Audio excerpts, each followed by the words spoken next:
Hi, my name is Mia. Welcome to Scrubs and Savings. I'm a 21-year-old new grad nurse documenting my journey, managing my money with intention, and living my life with joy. And in today's video, I am going to be budgeting my fourth paycheck of May, as well as showing you guys some updates to my budget.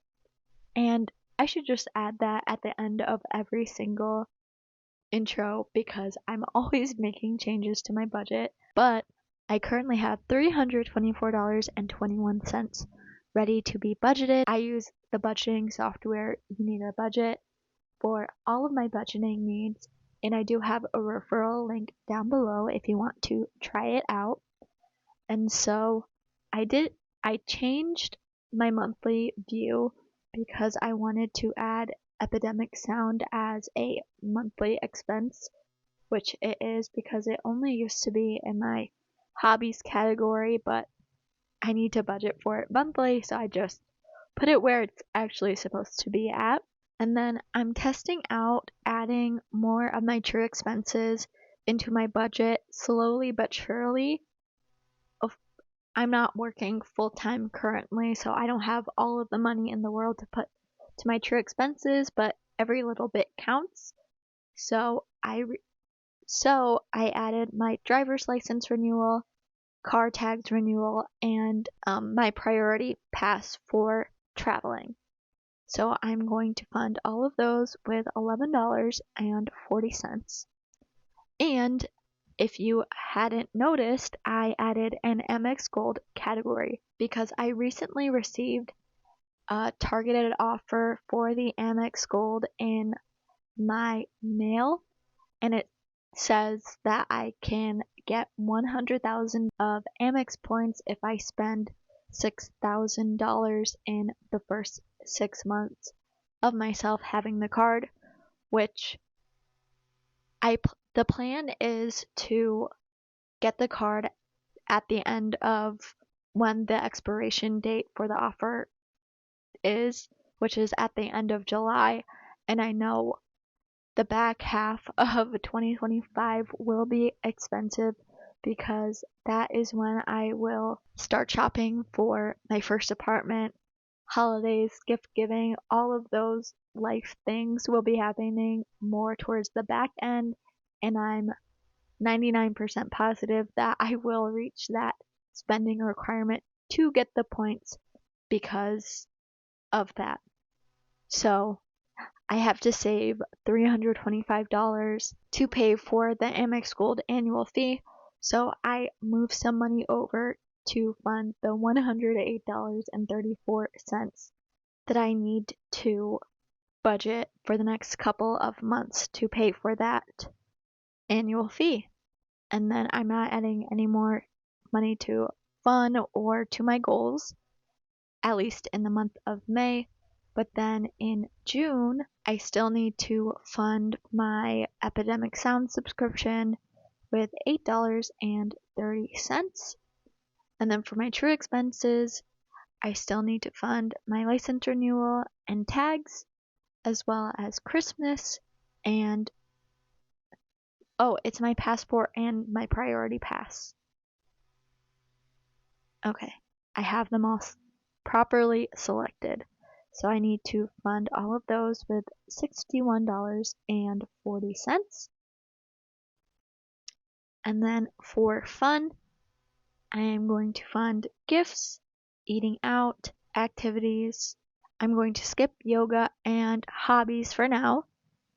I'm going to fund beauty, entertainment, big ticket events, which is a newer category because I want to start saving for bigger ticket events like sporting events, theater, and concerts outside of a regular entertainment category, like when I want to go out to the movies or rent a movie on YouTube or anything like that.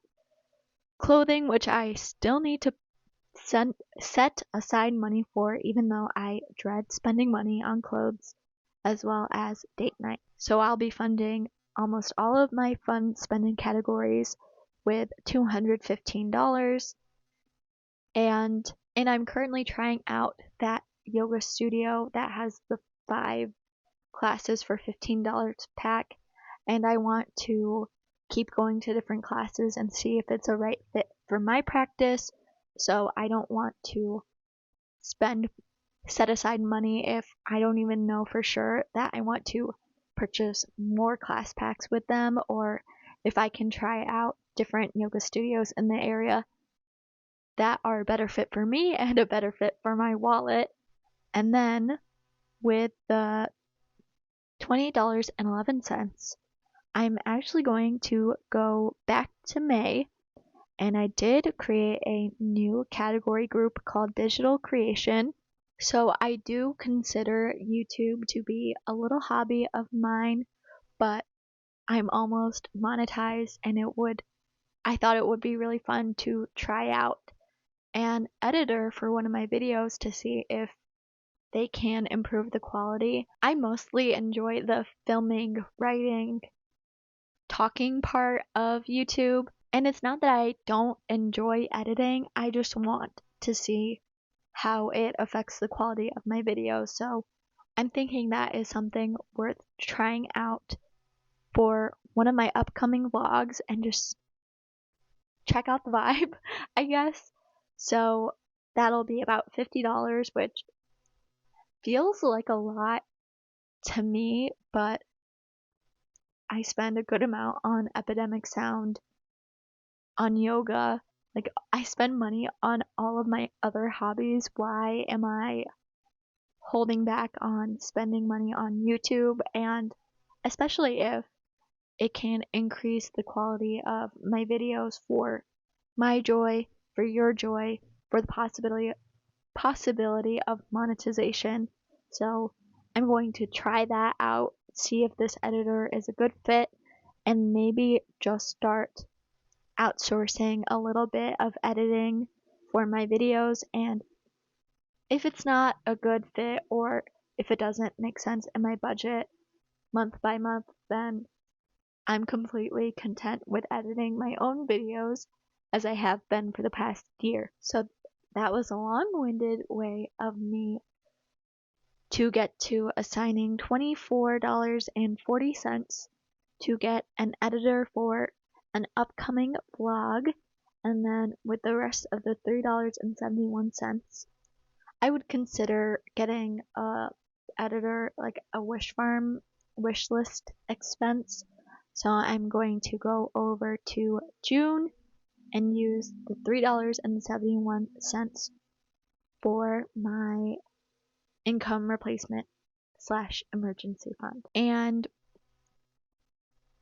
with this little digital creation category group, I have things that I want to become or are regular expenses at the top, and then I have a little wish list placement category where I can list down below the things that I want to purchase for the channel. That's it for this video.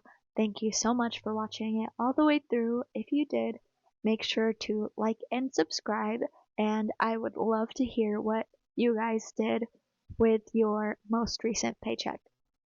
Bye guys.